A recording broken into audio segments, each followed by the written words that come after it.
All right. Hi there, everybody. Today we're going to be talking about all things to-do lists. To-do list do's and don'ts is kind of how I think about it. And that is going to be what we are getting into today. I've got a few. We're going to keep this, relatively short and sweet. I really wanted to focus on more of the kind of money to-do list do's and don'ts and not necessarily get too much into the nitty-gritty here. So I am going to also be giving you some examples as I go through this. So let's go ahead and dive in. Our first to-do list, do and don't, is keep a running to-do list of things you need to do. I actually feel like this is a great best practice, and I think it's a great idea to have some sort of a centralized, like master to-do list. They are always adding things to it. I actually, as I mentioned, kind of want to give you a sneak peek into some of how I do it. So let's go ahead and share this screen here with you guys. So this is my planner inside of Notion. I've recently kind of switched to playing with a digital planner because I feel like it makes stuff like this, in particular, having a running task list, so much easier. So this is my task list. And actually what I'm going to go ahead and do really quickly to show you all is I'm going to filter it by those that are not completed. So give me just a second. It's unchecked. So there we go. So this is all of the running items in my to-do list. We're talking training modules that I want to do, activities to evaluate my opt-ins. And I've actually recently started adding other things to this that are related to, like, for example, my day job. So you can actually start to see over here as I condense down some of these columns. I'll admit this is not a view I use a ton, but I even have activities for my day job in here. So things that I need to do, forms that I need to submit, trainings that I need to do, and so on and so forth, just kind of gets added to this running to-do list. And then that's really, really helpful for me to then figure out, so I can kind of show you some of the other stuff, what I need to do on any given day, or what I need to do on any given week. It's all kind of organized in there, and I can kind of reference that to-do list whenever I'm building a sort of plan, if you will, for my day of whatever I'm going to focus on. So I do think it is a great practice to have a running to-do list, to have a place that is centralized so that you don't have to-dos in too many different places.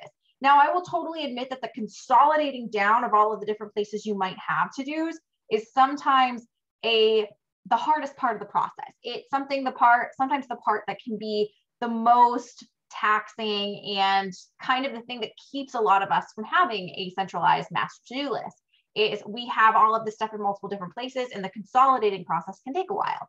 But I really feel like it's highly worth it, because then once you have it all centralized, you only have one reference point. Anytime you need to figure out what needs to get done, you only have to reference one place. So I do think having a running to-do list is a great best practice for productivity, especially productivity without burnout, because the more you have to look around for tasks, the harder it is to get tasks done and the less effective we're going to be.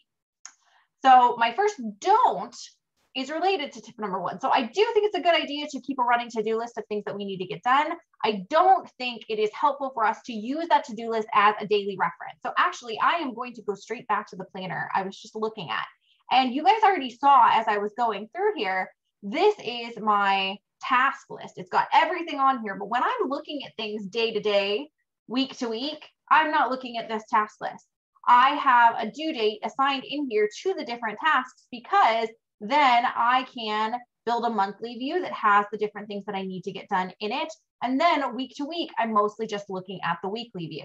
So that is a great way to and that's kind of why I've started to play with switching to a digital system, is it's so much, as you can see here, easier to go between my task list, my month view, and my week view.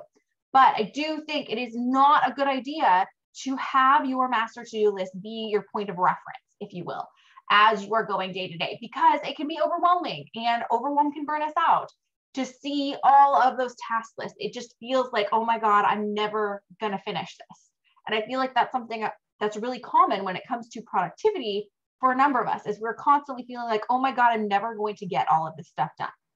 You are, but you've got to really consider the fact of what is the priority right now and focus on getting those things done instead of the entire list, if you will. So do keep a running to-do list of things you need to do. Don't use that to-do list as your daily reference as you're trying to figure out what needs to get done each day. So my next to-do list do is to prioritize your to-dos and assign them to certain days. So this is a great best practice. And you've seen that I've kind of already been doing that in my planner. So I want to actually show you guys how this works and kind of a big reason why I switched to this. If we go to the month view, you could look here, and actually I've already done this, so I'm going to check this one off, but you can kind of see I'm able to drag and drop things around where they fit best in my schedule. So like, for example, maybe I have a newsletter due. So what I should probably do is I should probably write my newsletter on Monday. And then this one is probably going to be the send out the newsletter. So you can see I've assigned these tasks to specific days. I also think this is something that is really not a priority for me to get done next week. So I'm going to go ahead and do it. I'm going to drag some of these items to later in the month. So it allows me to assign certain things to certain days, which is really, really helpful, really, really beneficial. I can also go in here and say, okay, this is due on a Tuesday, so I'm going to assign it to Tuesday since it's coming up for next week. This is due on the Friday, so I'm going to assign it to Friday, and so on and so forth, to really make sure these things are being assigned to the appropriate day when they need to be worked on. And then when I go into my week view, I can see, here, I'm going to go ahead and unhide some of these columns. I can go ahead and see what tasks have been assigned to what day, so that I can kind of build my plan. And you could see here, like if I was planning my week right now, I would really notice I have way too much stuff on my Friday here, right? So it also gives you a feel for how much are you asking of yourself to get done on any particular day. So for this, I'm actually doing this right now. That's this workshop that I'm recording, and these two aren't due until next week. I know that internally, but this is a great way to go in and look and see, okay, I've assigned things to specific days, but then it shows you, have you given yourself too much to do on a particular day? So to kind of recap that point is, yes, have a running to-do list. Do that. Don't use that to-do list as your reference day to day, and do prioritize your to-dos by assigning them to certain days. It's really, really helpful. And if you ever need a way in which to do that, let me actually go ahead and pull this up really quick. It's called a decision priority matrix, to figure out what things are urgent and what things are not urgent. So let me pull that up really quickly. Just got to do a couple clicks. All right. So this is the decision priority matrix. And basically how this works is, if something is considered to be important and urgent, meaning it's got a really, really, upcoming deadline, and it's a very, very important project, that's something that you just do. Pull a Nike and just do it. However, you also are going to have some things that are important, but not necessarily urgent. Like a lot of things that fall into this category might be workouts or personal development or time with your family or time with your friends. Those are very important activities, but they're often activities that get pushed off of our schedule because of the fact that they're not necessarily urgent. We could say, oh, I don't need to do that today, or I don't need to do that this week. If things fall into this category, it's important to schedule them. They are important, so we want to make sure that they get done, but because they lack urgency, sometimes, as I mentioned, they can get, pushed to the back burner. So it's important that we schedule them. Now, things that are not important, but are urgent, these might include things like, oh gosh, those like urgent emails we get from people that we might work with that aren't actually urgent, or urgent emails from our clients that aren't actually urgent. I feel like a lot of email falls into this category, because kind of my thinking is, if something is truly urgent or if something's truly important, you're not going to email me about it. You're probably going to call or text me about it. So I find that a lot of email kind of related things, or text message related things, something like that, they might fall into the not important, but they're seemingly urgent because you're getting pinged in your inbox, you're getting pinged on your phone. So that's stuff that would fall in this category. And these are great things to delegate. Other examples of this actually might be grocery shopping or cleaning. You could argue that it's important, but I would say kind of in the grand scheme of things, we kind of compare it to our work activities or our relationships. Some of those activities are maybe a little bit less important, but they're still urgent. We need food. We need to make sure we're living in a clean living area. So these would be opportunities for things you can delegate. And then things are not important or not urgent. We just need to stop doing those things. Probably like social media scrolling and stuff like that. So if you need help kind of figuring out how to schedule things and how much is too much and what should be scheduled where, this is a great tool to use, this decision priority matrix. And I can actually go ahead and upload this into the group if you guys want it. I might just plan on doing that anyway. Okay, so first one was do have a running to-do list. Second one was don't use that to-do list as your daily reference. Third one was do prioritize your to-dos and assign them to certain days. Now, our fourth tip is don't give yourself more than 3 main tasks for a given day. So think of your master to-do list and your daily to-do list as very, very different things. And a great thing to implement is to make sure you're not giving yourself more than 3 items. So I mentioned a second ago when we were taking a look at my planner, my Notion planner that I've kind of been playing with and pivoting to a little bit, there is way too much stuff on this Friday, partially because 2 of these things are not actually due today, Friday. And one of these things is something that's kind of a running activity that I tend to work on Fridays. But if I were to be looking at my schedule and I have 6 things on my Friday, that's my red flag to make sure that I take that off, or I rearrange some of these things, or I redistribute, because what happens when you have too many tasks on a given day is it's hard to prioritize them, it's overwhelming, and it's hard to get as much done. And when you don't get as much done, we tend to feel like failures, you know? So that's a big reason why I say don't put more than 3 main to-dos on any given day. Because of that, we want to, a good way to make sure you're being productive without overwhelming yourself is we want to make sure, or excuse me, without burning yourself out, is that we want to make sure we're not overwhelming ourselves. So that's why we've got this one in here. Now, last but not least, do break down your to-dos into individual actionable tasks. And I'm going to share my screen one more time because I think I've got some good examples of doing this versus not doing this inside of this planner. So this is a actionable to-do. If I had just made this to-do as, I don't know, something like find speaking engagements or something like that, that's a little bit too vague. Actually, you could actually almost say that this is too vague.